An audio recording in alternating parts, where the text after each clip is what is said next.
We are nearing the end of the month, and let's face it, January will be extremely busy after this. We're back on the topic of the Southport killings because Nigel Farage dealt Starmer a serious blow ahead of the trial on January 20th. In today's video, we'll be reviewing everything that has been said while going over all of the most recent news from across the nation, but first, please hit the like button, subscribe to the channel, and join our rapidly expanding community. Just a quick one to say, we have new Make Britain. Fantastic t-shirts are back in stock at our store. You can get them right now at british.com or by clicking the link in the description. Every new development in the Southport killer case makes it more enigmatic. The most recent was that the suspect never set foot in the courtroom. This case is shrouded in secrecy, reporting restrictions, mysterious behavior from the suspect, and warnings to politicians and journalists about discussing the case only deepen the intrigue. Even the suspect's identity is hidden, with his name scrubbed from records and no adult photos available to add to the strangeness. His legal team reportedly entered a not guilty plea on his behalf before Christmas due to an unexplained illness, despite damning evidence, including terrorist materials found in his possession. The trial is scheduled to start on January 20th, the same day as the U.S. presidential inauguration. Is this a coincidence, or is it a calculated attempt to divert attention from the media? Nigel Farage has delivered a new blow, implying that a significant scandal connected to Southport could spell doom for the Labour leader. Speaking in his usual unrepentant manner, Farage stated that when the truth about Southport is revealed, the Starmer is in serious trouble. You wait. I know a lot more about what happened. As someone who has followed Nigel Farage's political career and outspoken comments, this mysterious statement has sent shockwaves through the political scene, leaving many wondering what exactly Farage is talking to and how serious these accusations are. This, in my opinion, is more than a casual remark. Farage doesn't often make empty statements, so if he's teasing big revelations, there's good reason to listen to him carefully.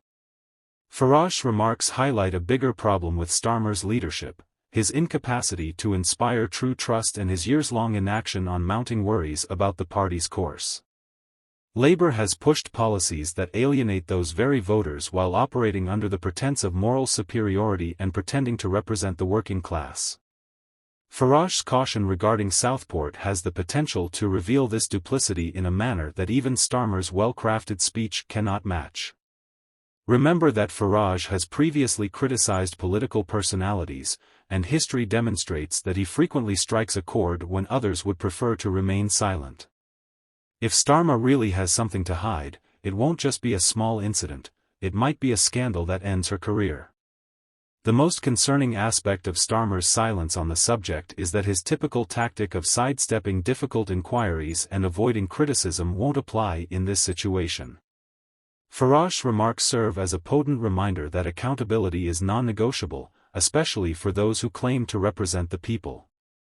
If there is truth to this, the Labour leader has coasted on optics for far too long, and this Southport story could be the moment when the facade finally breaks down.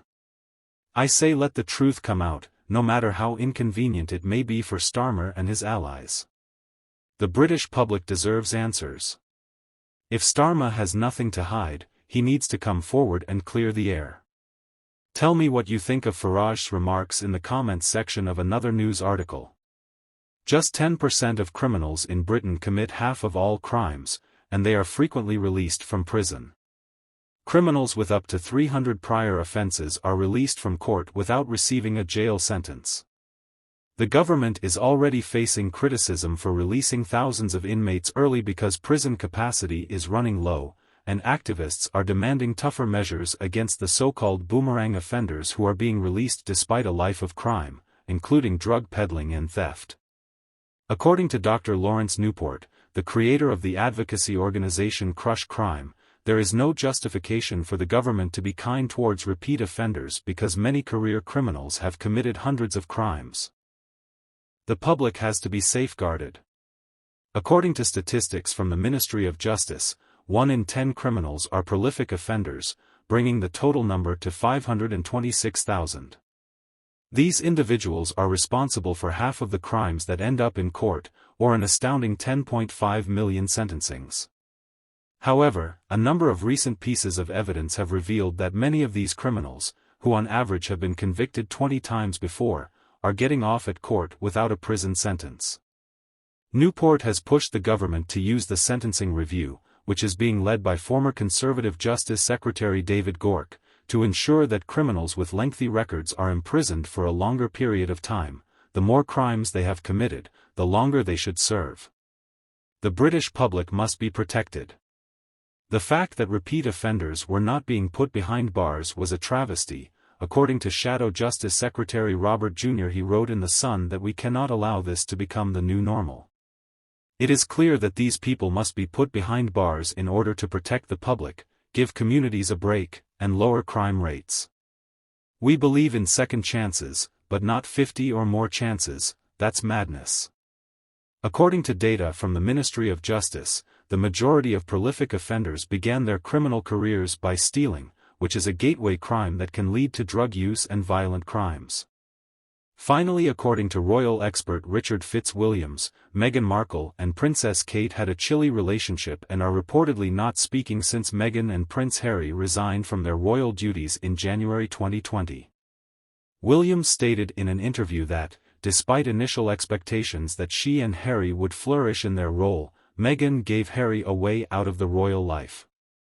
The couple, who are currently based in California with their kids Archie and Lilibet, made headlines with their 2021 Oprah interview Netflix series and Harry's memoir. Fitzwilliams observed that these actions revealed conflicts within the royal family and said that the monarchy has shrunk, with younger royals taking on more responsibility and Meghan, Harry and Prince Andrew stepping aside. The royal family is changing. Fitzwilliams stated that even though the York brand is still harmful to the general public, please share your thoughts in the comments section below. If you haven't already, please make sure to like this video and subscribe to the channel for more British political content. Thank you, take care, and goodbye.